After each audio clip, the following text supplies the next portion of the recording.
first snowstorm of the season 2024 to 2025 is on its way, starting tonight and finishing tomorrow in afternoon.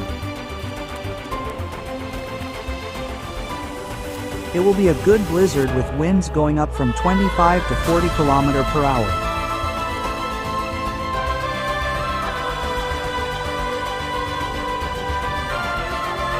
In all, 10 to 30 centimeters are awaited from tonight to tomorrow within Quebec.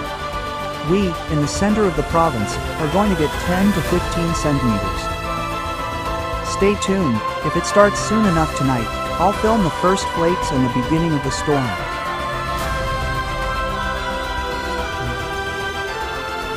So, see you tonight, if the blizzard commences soon enough. Bye.